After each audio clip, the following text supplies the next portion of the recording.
नमस्कार साथियों, infusion notes के ऑनलाइन प्लेटफॉर्म पे एक बार फिर से आपका स्वागत है। जैसा कि आपको पता है, अपन प्रतिदिन सुबह डेली करंट अफेयर की एक क्लास लगाते हैं जिसमें अपन उस दिन के करंट अफेयर को डिटेल एनालिसिस और स्टैटिक्स जीके के साथ कवर करते हैं। उसी कड़ी में आज अपन 5 दिसंबर 2024 का जो भी मोस्ट इंपॉर्टेंट करंट अफेयर है उसको अपन इस सेशन में कवर करने वाले हैं। प्रत्येक क्वेश्चन एग्जाम की दृष्टि से बहुत ही इंपॉर्टेंट है, इसलिए अपन प्रत्येक क्वेश्चन को डिटेल में जानेंगे। इस क्लास की पीडीएफ बहुत इंपॉर्टेंट होने वाली है क्योंकि पीडीएफ में सारे फैक्ट आपको अच्छे से लिखे हुए मिल जाएंगे। पीडीएफ कहाँ पर मिलेगी, कैसे मिलेगी, इस वीडियो के अंत में अपन उस पर भी चर्चा करेंगे। चलिए पहले आज की क्लास को शुरू कर लेते हैं। पहला क्वेश्चन क्या है, महाराष्ट्र के अंदर अभी विधानसभा के चुनाव हुए, उसके बाद में कुछ परिस्थितियां ऐसी बन गई कि सीएम को लेकर कुछ थोड़े विवाद हो गए थे, किसको बनाया जाए किसको नहीं बनाया जाए। वहां पर देखो अभी वर्तमान में बीजेपी का गठबंधन चुनाव जीता है। बीजेपी ने 132 सीटों पर जीत हासिल की है, यानी बीजेपी गठबंधन ने।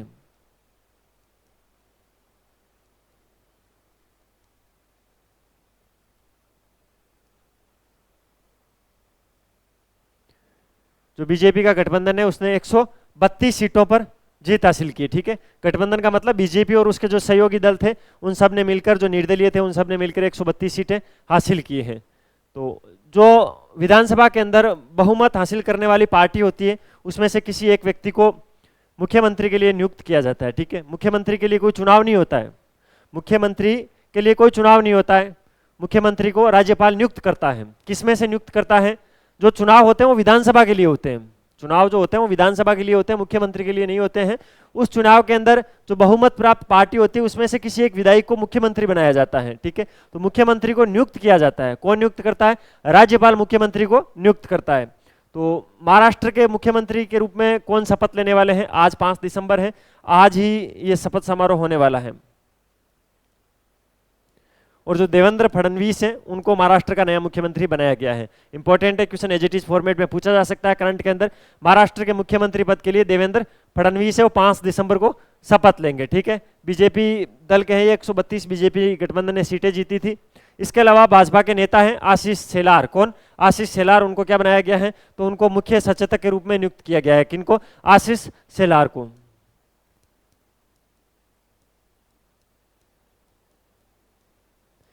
एक चीज आपको पता होना चाहिए, जो मंत्री है, मंत्रियों की नियुक्ति भी राज्यपाल करता है। ठीक है, लेकिन कौन मंत्री बनेगा ये चुनाव मुख्यमंत्री करता है। ठीक है, तो जो भी मंत्री होते हैं उनका चुनाव मुख्यमंत्री करता है, लेकिन उनको नियुक्ति कौन देता है? राज्यपाल देता है। मुख्यमंत्री के लिए कोई चुनाव नहीं होते, विधानसभा के लिए चुनाव होते हैं। विधानसभा के अंदर जो बहुमत प्राप्त दल होता है उसमें से किसी एक व्यक्ति को जो राज्यपाल है वो नियुक्त करता है मुख्यमंत्री के रूप में। ठीक है, सारी चीजें आपको ध्यान रखना है। पॉलिटी के अंदर राज्यपाल टॉपिक आप पढ़ते हो तो ये सारी चीजें पढ़ते हो। राज्यपाल कहाँ से कहाँ तक है, अनुच्छेद राज्यपाल के कौन से हैं? ठीक है, 153 से 162 तक राज्यपाल आता है। राज्यपाल की कार्यपालिका शक्तियां क्या है, राज्यपाल की विधायी शक्तियां क्या है। ठीक है, राज्यपाल पद के लिए शर्तें क्या है, सेवा शर्तें क्या है। ठीक है, योग्यताएं क्या क्या चाहिए। राज्यपाल के लिए 2 योग्यताएं चाहिए। ठीक है, राज्यपाल पद के लिए 2 योग्यताएं चाहिए। कौन कौन सी योग्यताएं चाहिए? 2। एक तो वो भारत का नागरिक होना चाहिए, एक उसकी आयु 35 वर्ष से अधिक होनी चाहिए। योग्यताएं 2 ही चाहिए। उसके अलावा जो भी है बाकी सेवा शर्तें, जैसे लाभ के पद पर धारण नहीं होना चाहिए, कहीं एमपी एमएलए नहीं होना चाहिए, वो उसकी सेवा शर्तें हैं। ठीक है, ना कि योग्यताएं। राज्यपाल के लिए योग्यताएं केवल 2 ही है। ठीक है, तो कहाँ अपन इस पे चीज भी ध्यान देना। मुख्यमंत्री की नियुक्ति कौन करता है? राज्यपाल करता है। अभी महाराष्ट्र के अंदर चुनाव हुआ था, बीजेपी गठबंधन ने 132 सीटें जीती थी। 5 दिसंबर यानी आज के दिन देवेंद्र फडणवीस मुख्यमंत्री के रूप में यहाँ पर शपथ लेंगे। शपथ ग्रहण समारोह रखा गया है और जो आशीष शेलार है बीजेपी के नेता, उनको मुख्य सचेतक नियुक्त किया गया है। अगले क्वेश्चन पे चलते हैं। भारत के व्यापार, विकास और अवसरों का विश्लेषण करने वाला एक नया प्रकाशन ट्रेंड वॉच क्वार्टरली किसने लॉन्च किया है? Trade watch quarterly. ठीक है, इस शब्द को आप याद रखना, ट्रेड वॉच क्वार्टरली क्या है, किसने लॉन्च किया है? तो ये लॉन्च किया है नीति आयोग ने। किसने? नीति आयोग ने। ऑप्शन नंबर 1 बिल्कुल सही है। नीति आयोग का मुखिया कौन होता है? तो प्रधानमंत्री नीति आयोग का मुख्य होता है। नीति आयोग का गठन कब हुआ था? मैंने आपको 5 बार पढ़ा दिया करंट अफेयर में, जल्दी से कमेंट बॉक्स में बताओ। नीति आयोग है, उसका गठन कब हुआ था? और नीति आयोग के अध्यक्ष कौन होते हैं? तो प्रधानमंत्री। जो भी देश के वर्तमान में प्रधानमंत्री होते हैं वो नीति आयोग के अध्यक्ष होते हैं। तो वर्तमान में कौन है? नरेंद्र मोदी है, तो नरेंद्र मोदी वर्तमान में नीति आयोग के अध्यक्ष हैं। भारत में व्यापार, विकास और अवसरों का विश्लेषण करने वाला एक नया प्रकाशन, एक नई चीज लॉन्च की है, ट्रेड वॉच क्वार्टरली। ठीक है, एक्चुअल के अंदर ये नीति आयोग के द्वारा जारी की गई एक रिपोर्ट ही मान लो आप। क्या है? नीति आयोग ने भारत के व्यापार विकास और अवसरों का विश्लेषण करने वाला एक नई बुक के रूप में, एक नई रिपोर्ट के रूप में लॉन्च किए, ट्रेड वॉच क्वार्टरली। ठीक है, अब ये जो ट्रेड वॉच क्वार्टरली है, ये प्रति वर्ष प्रति क्वार्टर इसको लॉन्च किया जाएगा। इसका पहला संस्करण आ गया है।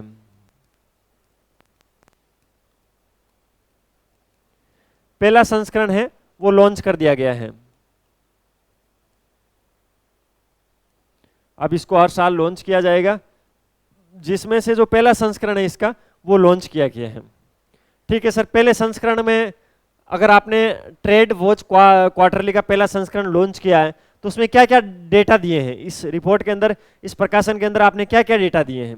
ठीक है, इसके अंदर एक चीज लिखी हुई थी कि वर्ष दर वर्ष 5.45% की वृद्धि।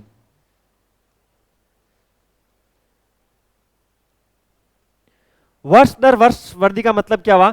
पिछले वर्ष की तुलना में इस बार वृद्धि कितनी देखी गई थी, उसको वर्ष दर वर्ष वृद्धि बोलते हैं, 5.45% की।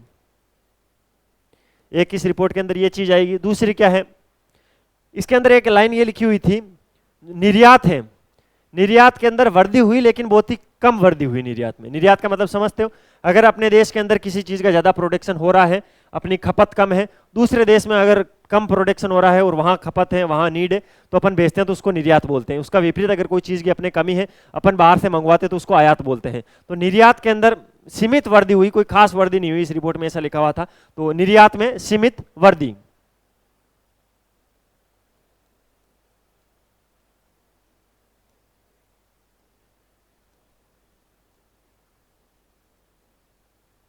एक इसके अंदर इंपॉर्टेंट चीज लिखी हुई थी, उच्च मूल्य वाली जो आयात की वस्तुएं उनमें वृद्धि हुई है। ठीक है,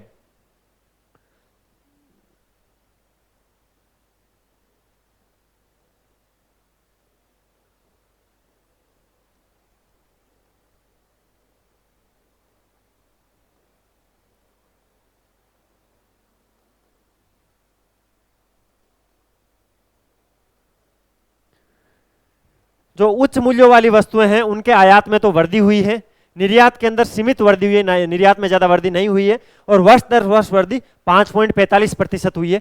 ये इस रिपोर्ट के पहले संस्करण के अंदर था, ट्रेड वॉच क्वार्टरली के पहले संस्करण के अंदर था। इसको लॉन्च कौन करेगा? नीति आयोग इसको लॉन्च करेगा, और ये निम्नलिखित जो आंकड़े हैं वो देंगे, जिससे भारत के व्यापार के विकास क्या है, भारत के व्यापार में विकास कितना हुआ है, नए अवसर कितने हुए हैं। तो पूरे व्यापार का ट्रेड विश्लेषण करने के लिए trade watch quarterly report launch करेगा नीति आयोग प्रतिवर्ष, जिसके अंदर जो पहली रिपोर्ट है वो जारी कर दी है। और ये किसकी रिपोर्ट है? जो वित्त वर्ष 2024 है, अभी जो वित्त वर्ष चल रहा है उसके पहले क्वार्टर की, जो पहले 3 महीने, हर 3 महीने से क्वार्टर आता है ना, क्वार्टर कौन सा? अरे गलत समझ गए ना, वो क्वार्टर नहीं, 3 महीने के शुरुआत के जो होते हैं उसको क्वार्टर बोलते हैं। ठीक है, तो पहले क्वार्टर के अंदर पहला संस्करण लॉन्च किया गया, जिसके अंदर वर्ष दर वर्ष वृद्धि 5.45%, निर्यात में सीमित वृद्धि देखी गई, वहीं उच्च मूल्य वाली वस्तुएं आयात में वृद्धि हुई। आयात और निर्यात मैंने समझा दिया है। अब अगले क्वेश्चन पे चलते हैं। हाल ही में अंटार्कटिका में वायुमंडलीय निगरानी केंद्र किस देश ने खोला है? आपको पता होना चाहिए, जो अंटार्कटिका महाद्वीप है वहां पर कोई भी मनुष्य वगैरह, कोई भी जनजातियां वहां पर नहीं रहती है। क्यों नहीं रहती है? वहां पर वर्ष भर बर्फ जमा रहता है, पूरा एकदम व्हाइट सा रहता है अंटार्कटिक महासागर। लेकिन वहां पर अलग अलग देशों की अपनी प्रयोगशालाएं हैं, जहां पर वो अलग अलग प्रयोग करते हैं। उसी के तहत चीन ने अंटार्कटिका में वायुमंडलीय निगरानी केंद्र स्थापित किया है। किसने? चीन ने। अच्छा, अंटार्कटिका के अंदर चीन का ये पहला वायुमंडलीय निगरानी स्टेशन है, चीन ने इसको लॉन्च कर दिया है। ठीक है, इसका नाम क्या रखा है सर? जोंगसान राष्ट्रीय वायुमंडलीय पृष्ठभूमि स्टेशन। क्या? जोंगसान इसका नाम रखा गया है।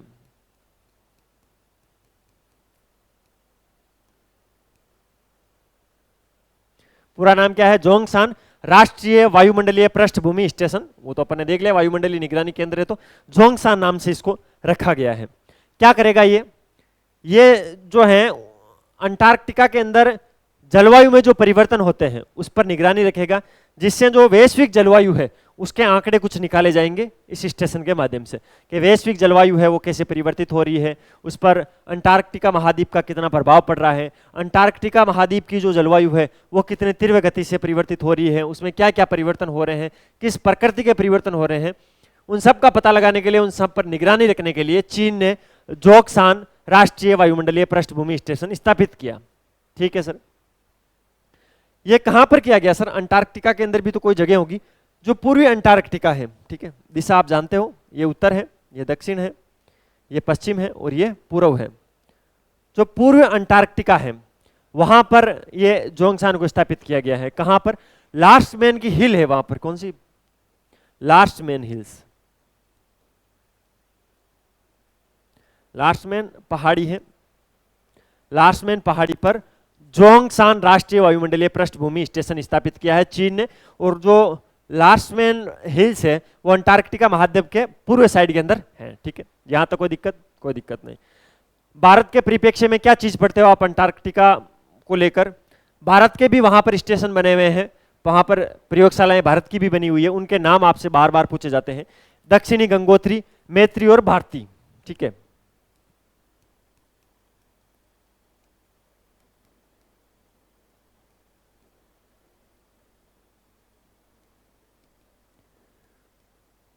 कई बार आपसे यह भी पूछी जाती है मैत्री, भारती और दक्षिणी गंगोत्री क्या है? या जहां पर देखिए, चाहे करंट अफेयर हो, चाहे जीके हो, इंडिया जीके हो, राजस्थान जीके हो, जहां पर किसी भी चीज के नीचे 3 ऑप्शन आते हैं ना, वो क्वेश्चन बनने की संभावना वहां पर ज्यादा होती है। आजकल आरपीएससी का ऐसा ट्रेंड रहा है। अभी आपसे ये पूछ लेंगे कि निम्न में से अंटार्कटिका के अंदर कौन सी प्रयोगशाला भारत की नहीं है? 3 तो है, मैत्री, भारती, दक्षिणी गंगोत्री, एक चौथा नाम दे देंगे। उस कंडीशन के अंदर आपको ये तीनों नाम पता होना चाहिए। मैत्री, भारती और दक्षिणी गंगोत्री क्या है? तो अंटार्कटिका में भारत के स्टेशन है, ठीक है। इसके अलावा जोंगसान राष्ट्रीय वायुमंडलीय पृष्ठभूमि स्टेशन किसने स्थापित किया? चीन ने। कहां पर? पूर्वी अंटार्कटिका के लास्ट मैन हिल्स के अंदर। जो क्या काम करेंगे? जो वायुमंडलीय घटक हैं उनका पता लगाएंगे और जो वायुमंडलीय परिवर्तन हो रहा है, जलवायु परिवर्तन हो रहा है, उस पर रिसर्च करेंगे। ये भाई कल लॉन्च कर दिया इसको, ठीक है, कल की घटना है ये। ईएसए के प्रोब 3 मिशन को किसने लॉन्च किया है? तो इसरो ने। इसरो के बारे में आप इसकी फुल फॉर्म जानते होंगे, इंडियन रिसर्च स्पेस ऑर्गेनाइजेशन। मैंने कई बार आपको इसके बारे में अच्छे से बताया है। इसरो के वर्तमान में सचिव कौन है, इसरो का मुख्यालय कहां पर है, तो बार बार उन चीजों को वापस दोहराने से बस क्लास का टाइम बड़ा हो सकता है, बाकी कुछ नहीं होगा। इसरो की फुल फॉर्म याद रखना, इंडियन स्पेस रिसर्च ऑर्गेनाइजेशन, ठीक है। भारतीय अंतरिक्ष, ठीक है। इसरो की फुल फॉर्म आप ध्यान रखना है, ठीक है, Indian Space Research Organisation ISRO की फुल फॉर्म है। ईएसए का जो प्रोब 3 मिशन है वो इसरो ने लॉन्च किया है। कब लॉन्च किया है? डेट आपसे पूछ ले, 4 दिसंबर को लॉन्च किया है। 4 दिसंबर कब? कल ही था, कल शाम को 4:06 पर इसको लॉन्च किया गया था। कहां से? श्रीहरिकोटा से।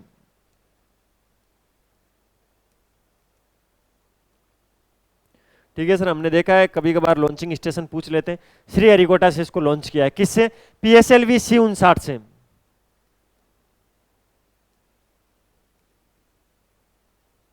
लॉन्च व्हीकल कौन सा है? PSLV C-59, ठीक है। ये जो ईएसए का प्रोब 3 है, इसका वजन कितना था? 550 kg, ठीक है। ये मिशन किस प्रकार का है? तो इन ऑर्बिट डेमोन्स्ट्रेशन मिशन है, ठीक है। सूर्य की कोरोनों का अध्ययन करेगा। क्या करेगा ये?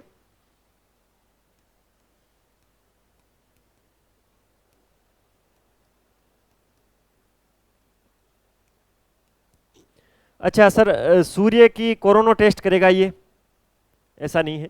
सूर्य की एक बाहरी परत होती है जिसको कोरोनो के नाम से बोला जाता है, उसका अध्ययन करेगा ये प्रोब 3, ठीक है। और इसके अंदर ये भारत के सहयोग यानी इसरो से 4 दिसंबर को श्रीहरिकोटा से PSLV C-59 से प्रोब 3 मिशन को लॉन्च किया है, जो कि सूर्य की कोरोनों का अध्ययन करेगा। इससे बाहर क्वेश्चन नहीं जाएगा। ये सारे फैक्ट आपको याद कर लेने। प्रोब 3 का वजन आपसे पूछे तो बता देना 550 kg है। अगला क्वेश्चन है NCERT। जो NCERT है उसने छात्रों की शैक्षणिक क्षमताओं का आकलन करने के लिए कौन सा राष्ट्रीय सर्वेक्षण आयोजित करवाया है? पिछली बार भी इसी नाम से करवाया था, इस बार भी परख 2024। अच्छा, आपसे यह भी पूछा जा सकता है परख 2024 का आयोजन किसने करवाया था? तो NCERT ने करवाया था। किस लिए करवाया था? छात्रों की शैक्षणिक क्षमताओं का आकलन करने के लिए। मैंने इस क्वेश्चन के अंदर लिख दिया है, ठीक है। तो NCERT ने शैक्षणिक क्षमताओं का आकलन करने के लिए परख राष्ट्रीय सर्वेक्षण 2024 का आयोजन किया है। तो परख किसने? NCERT ने। सीधा सीधा पूछा जा सकता है। इस सर्वेक्षण के अंदर होगा क्या? कक्षा 3, कक्षा 6 और कक्षा 9, 3 कक्षाएं, 3, 6 और 9, इन तीनों कक्षाओं के 25 लाख छात्रों को इसके अंदर शामिल किया जाएगा। कितने? 25 लाख।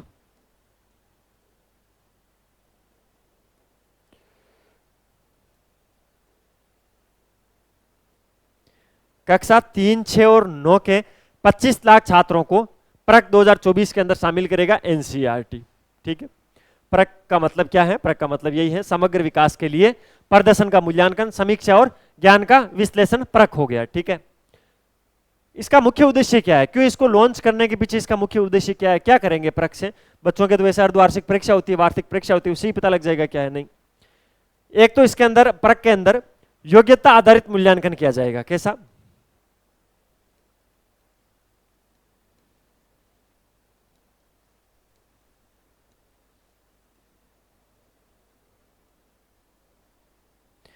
योग्यता आधारित मूल्यांकन है वो परख के अंदर किया जाएगा। इसके अलावा दूसरा किस आधार पर किया जाएगा? इसके अंदर 4 आधार पर मुख्य उद्देश्य रखे गए, 4 उद्देश्यों से इस परख को संपन्न किया जाएगा। एक तो योग्यता आधारित मूल्यांकन किया जाएगा। ठीक है, एक डेटा संचालित नीति का निर्माण किया जाएगा।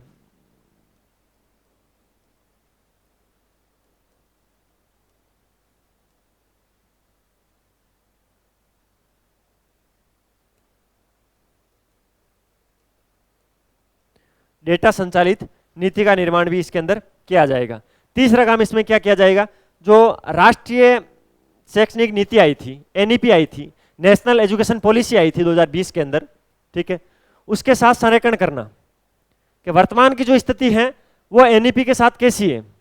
वर्तमान में जो बच्चे का स्टैंडर्ड है वो जो एनईपी के जो आंकड़े दिए थे उसके हिसाब से है या नहीं है। तो नेशनल एजुकेशन पॉलिसी 2020, आपसे ये भी पूछा जा सकता है जो भी वर्तमान में नेशनल एजुकेशन पॉलिसी वो कब की चल रही है, तो 2020 की, उसके साथ में संरेखण करना।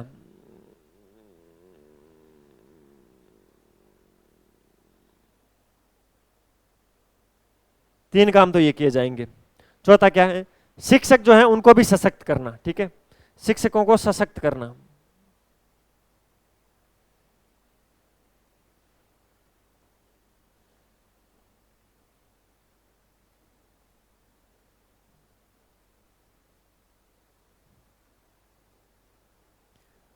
इसमें से कोई भी क्वेश्चन पूछा जा सकता है अच्छे एग्जाम में, जो पीसीएस लेवल के एग्जाम होते हैं उसके अंदर इनमें से कुछ भी पूछा जा सकता है, तो आपको विशेष ध्यान रखना है।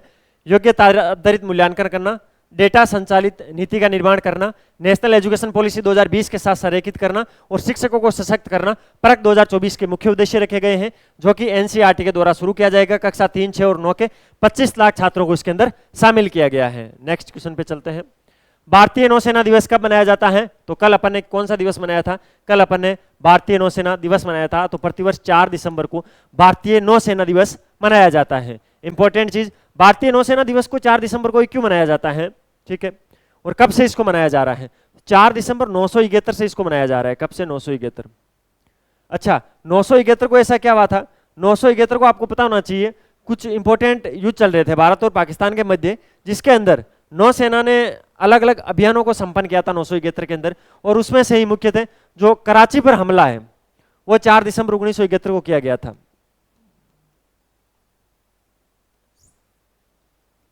कराची पाकिस्तान में है।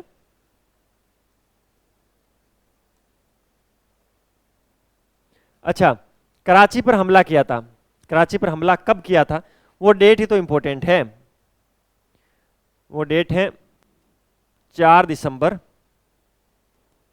1971। इसीलिए अपन 4 दिसंबर 1971 से क्या मनाते हैं? भारतीय नौसेना दिवस मनाते हैं। ठीक है, इस दिन क्या करते हैं? तो भारतीय नौसेना दिवस पर समुद्री सुरक्षा के प्रति नौसेना की जो भी समर्पण है, क्षेत्रीय शांति में स्थिरता लाने के लिए नौसेना के बारे में अच्छी अच्छी चीजें बताई जाती है। इस दिन प्रोग्राम होता है। ठीक है, ध्यान रखना है। इस बार जो नौसेना का प्रोग्राम हुआ था, नौसेना दिवस मनाया था अपन ने कल 4 दिसंबर को जो नौसेना दिवस मनाया था, उसकी थीम क्या थी? आत्मनिर्भरता के माध्यम से शक्ति। क्या? आत्मनिर्भरता के माध्यम से शक्ति।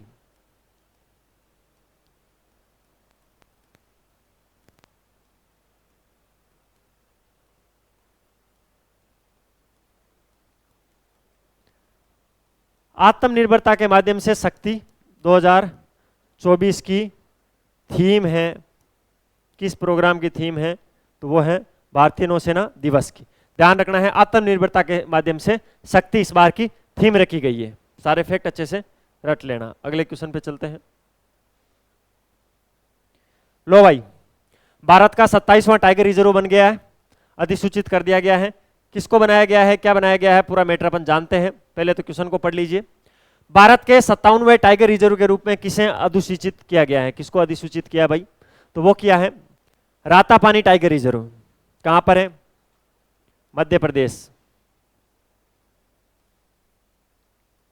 मध्य प्रदेश में कहां, भोपाल। नाम क्या, रातापानी टाइगर रिजर्व। कौन से क्रम का, 57वें क्रम का।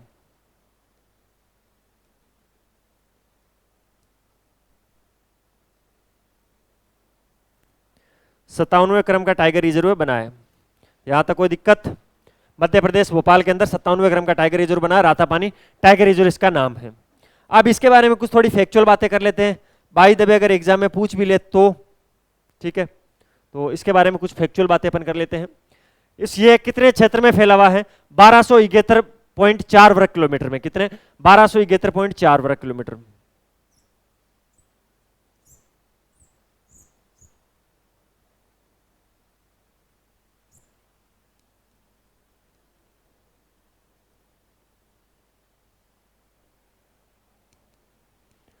टोटल एरिया कितना है, 1271.4 वर्ग किलोमीटर, जिसमें से 763.8 वर्ग किलोमीटर क्या है, इसका कोर क्षेत्र है। कोर कितना है, 763।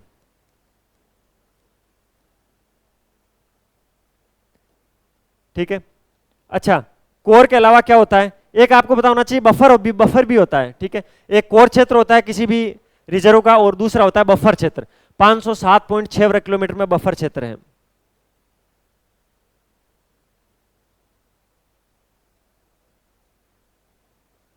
क्षेत्रफल के बारे में इससे बाहर कुछ भी नहीं पूछा जाएगा। क्या है, टोटल क्षेत्रफल 1271.4 वर्ग किलोमीटर है, जिसमें से 763 कोर है, 507.6 बफर क्षेत्र है। कोई दिक्कत, भोपाल के अंदर है, मैंने आपको बता दिया है।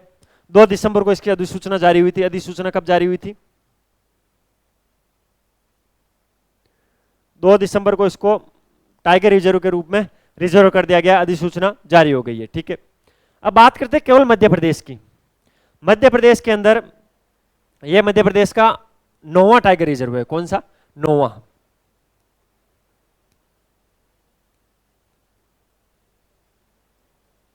एमपी का 9वां। अच्छा, एमपी का 8वां कौन सा है सर फिर, एमपी का 8वां भी 1 दिसंबर को ही बना है। पता है, एमपी का जो 8वां टाइगर रिजर्व है वो भी 1 दिसंबर को बना है, और वो है माधव नेशनल पार्क। दोनों ही इंपॉर्टेंट है भाई।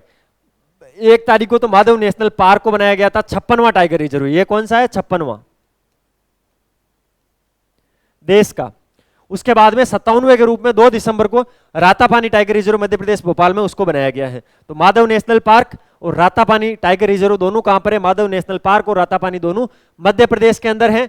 जो माधव नेशनल पार्क है उसको तो 1 दिसंबर को 56वें टाइगर रिजर्व के रूप में अधिसूचित किया गया था, और 57वें टाइगर रिजर्व के रूप में रातापानी टाइगर रिजर्व को किया गया था। ये 9वां क्या है फिर, ये एमपी का 9वां है। एमपी का 9वां रातापानी है, और एमपी का 8वां कौन सा है, तो माधव है। ठीक है, इसके पहले एमपी में 7 टाइगर रिजर्व थे।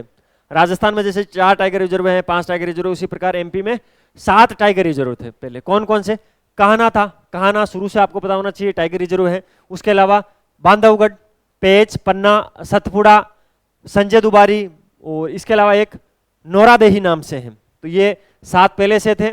8वां माधव नेशनल पार्क बना है, और 9वां रातापानी टाइगर रिजर्व बना है। सारे फैक्ट इंपॉर्टेंट है, सारे रट लेना। हाल ही में किसने लोकसभा में पर्यटन मित्र या पर्यटन दीदी नामक एक राष्ट्रीय पहल शुरू की है। एक्चुअल के अंदर ये पहल पहले ही शुरू की जा चुकी है, सितंबर महीने में ही, लेकिन इसमें भी एक अपडेट किया गया, तो मैं आपको बता देता हूं। देखिए, लोकसभा में पर्यटन मित्र या पर्यटन दीदी नामक एक राष्ट्रीय पर्यटन पहल को शुरू किया गया है। तो ये किसने शुरू किया है, पर्यटन अनुकूल काम किया जा रहा है, और पर्यटन मंत्रालय ने ही इसको शुरू किया है। किसने, पर्यटन मंत्रालय ने। इसमें होगा क्या, पर्यटन मित्र या पर्यटन दीदी के तहत क्या होगा, कुछ लोगों को प्रशिक्षित किया जाएगा, ठीक है, मतलब कुछ लोगों को ट्रेनिंग दी जाएगी। किस प्रकार की ट्रेनिंग? जैसे आप मान लो जोधपुर से हो, आप भारत के किसी भी सिटी में कहीं भी रहते हो, वहाँ टूरिस्ट आते हैं, उन टूरिस्ट को कैसे समझाना है, उन टूरिस्ट को कैसी कैसी कहानियाँ बतानी है जिससे उनकी रोचकता बढ़े उस चीज़ को लेकर, उसके लिए उनको ट्रेनिंग किया जाएगा। मोटा मोटी क्या है, उनको गाइड बनाया जाएगा। क्या बनाया जाएगा? गाइड बनाया जाएगा। शुरू के अंदर इसको 6 जगहों पर शुरू किया गया था, पर्यटन मित्र या पर्यटन दीदी को, जिसमें से एक तो ओरछा मध्य प्रदेश के अंदर, दूसरा गांधी कोट है आंध्र प्रदेश के अंदर, बोध गया जानते हो बिहार के अंदर है, आइजोल मिजोरम की राजधानी आइजोल, जोधपुर राजस्थान के उत्तर पश्चिम के अंदर जो जिला स्थित है जोधपुर वो, ठीक है, मरुस्थल है जहाँ पर। इसके अलावा एक था श्री विजयपुर। श्री विजयपुर कहाँ पर पड़ता है? अंडमान और निकोबार के अंदर है, ठीक है। तो इन 6-7 जगहों पर पहले इसको शुरू किया गया था प्रथम चरण के अंदर, लेकिन अभी वर्तमान में जो विश्व पर्यटन दिवस मनाया था उसके तहत इसको 50 पर्यटन स्थलों पर लागू कर दिया है। क्या होगा? पर्यटन मित्र के अंदर जो स्थानीय लोग हैं उनको पर्यटन अनुकूल राजदूत और कहानीकार बनने के लिए प्रशिक्षण दिया जाएगा, प्रशिक्षित किया जाएगा, ठीक है। तो मोटा मोटी बात यही है, आपको ध्यान रखना है। पर्यटन मंत्रालय ने इसको शुरू किया है। अगला क्वेश्चन, हाल ही में यूनेस्को ने किस राज्य विरासत को पर्यटन के लिए शीर्ष गंतव्य घोषित किया है? तो पश्चिम बंगाल। पश्चिम बंगाल के वर्तमान में सीएम कौन है? ममता बनर्जी, जिसको दीदी के नाम से जाना जाता है।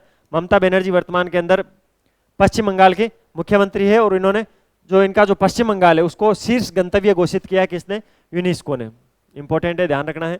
यहाँ पर चाय वगैरह की खेती भी होती है, यहाँ पर चाय का पर्यटन भी अच्छा खासा है। बाकी पर्यटन के क्षेत्र में सबसे अच्छा कार्य कर रहा है अभी पश्चिम बंगाल, वर्तमान में ममता बनर्जी मुख्यमंत्री, यूनेस्को ने शीर्ष गंतव्य घोषित किया है। तो ये था भाई आज का 5 दिसंबर का करंट अफेयर, जिसको अपन ने डिटेल एनालिसिस और स्टैटिक्स जीके के साथ जितना हो सकता है उतना मैंने कवर करवाने की कोशिश की। इस क्लास की पीडीएफ ले लेना, उसके अंदर बहुत सारे फैक्ट आपको और मिलेंगे अच्छे अच्छे। क्लास कैसी लगी, वीडियो की क्वालिटी, कंटेंट की क्वालिटी और मेरी मेहनत अगर आपको अच्छी लगी तो लाल वाला बटन दबाकर चैनल को सब्सक्राइब जरूर करना, बेल वाला आइकन प्रेस कर देना। उससे क्या होगा, नए वीडियो की नोटिफिकेशन आपको सबसे पहले पहुंच जाएगी, ठीक है। इसके अलावा ये पीडीएफ कहाँ पर मिलेगी? तो ये व्हाट्सअप नंबर है 9887809083, आप इस पर मैसेज कर देना, फ्री ऑफ कॉस्ट है सर। आपकी जो डेली करंट अफेयर की क्लास होती है उसकी पीडीएफ चाहिए तो आपको मिल जाएगी। ये हमारी वेबसाइट है, इसको जरूर चेकआउट करना। यहाँ पर सभी वैकेंसीज के लिए हैंड रिटन नोट्स प्रोवाइड करवाते हैं। ये हमारा इंस्टाग्राम हैंडल है इन्फ्यूजन/नोट्स के नाम से, जहाँ पर आपको सारी एजुकेशन न्यूज एक जगह मिल जाती है। मिलते हैं कल फिर नए सेशन के साथ, तब तक अपनी तैयारी जारी रखो, अपने स्वास्थ्य का ध्यान रखो। टेक केयर, जय हिंद।